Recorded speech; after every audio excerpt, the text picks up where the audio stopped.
pas faire ce métier-là si on envie les autres? On peut le faire quand même, mais pas avec bonheur. Trop chercher la gratitude des gens, on devient fou, hein?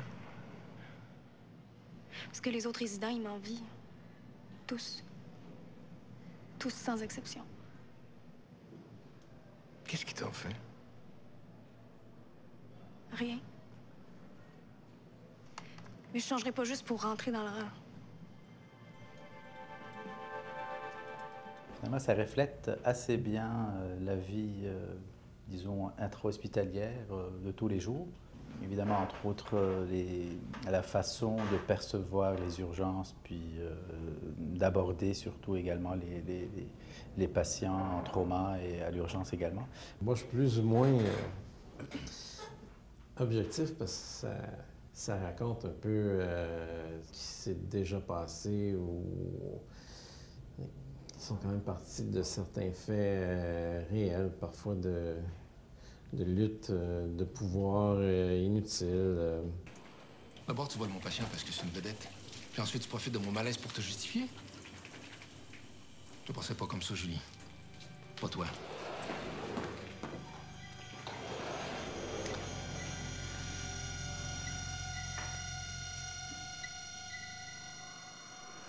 C'est que souvent, ce qui est oublié, c'est que effectivement, les médecins, les chirurgiens sont des êtres humains comme tout le monde et non pas le bon Dieu qui est parfait puis qu'il pose toujours le bon geste au bon moment.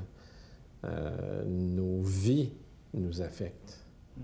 Ce qui se passe à l'intérieur, la compétition à l'intérieur des murs du centre hospitalier, la compétition entre les différents chirurgiens. Bon, j'ai fait patienter la famille dans un cubicule, là, mais je pense qu'ils s'attendaient à mieux. C'est 1 million pour l'hôpital, hein? C'est 1 million de problèmes. Tu me vois? Un kyste d'1 million de dollars. Quel kyste? Puis une labiaplastie en prime. Gratuite. C'est quoi l'histoire? Un donateur du Moyen-Orient. Il repart cette nuit pour le Japon par affaire. Puis qu'est-ce que ça va me donner à moi? Faut y refaire la nonne sans y voir la benne. Je pense qu'ils ont abordé le sujet d'une façon assez crue. Le type qui s'en vient avec l'argent, puis qui veut se faire opérer, qui met ses conditions. Bon, on n'a pas été habitué à un fonctionnement pareil, normalement. Là. Non, c'est un fonctionnement assez inhabituel ici au Québec. C'est-à-dire qu'on a juste senti que l'argent parle, même dans un milieu hospitalier, alors qu'on ne sent pas ça dans notre vie quotidienne. Normalement. Moi, ce que je trouve intéressant dans ce film, c'est surtout qu'il a enlevé ce caractère sanctifié de la pratique médicale. C'est qu'on s'attend toujours des médecins d'être parfaits, d'être des dieux quelque part, alors que c'est des êtres humains. J'ai mes défauts, j'ai mes qualités, j'ai mes ambitions, ils ne sont peut-être pas compatibles avec un autre confrère.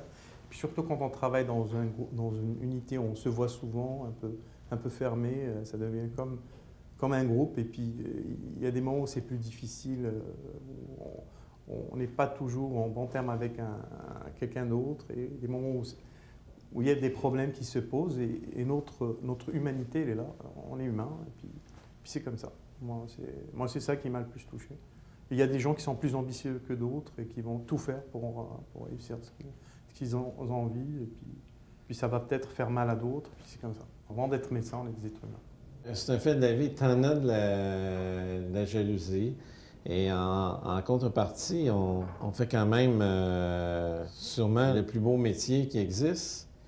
Et il y a aussi plein de gratitude. Il ne faut pas juste retenir l'envie. Là-dedans, il y a... Et ils sont pas juste... les docteurs ne travaillent pas juste les uns contre les autres. Dans la majorité des cas, ils travaillent ensemble. Et spécialement en traumatologie, c'est un travail d'équipe qui inclut pas juste les docteurs, qui inclut tout le personnel.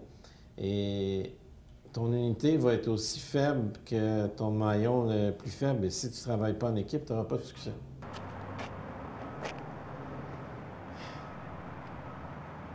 C'était t'étais pas venu, je sautais moi aussi.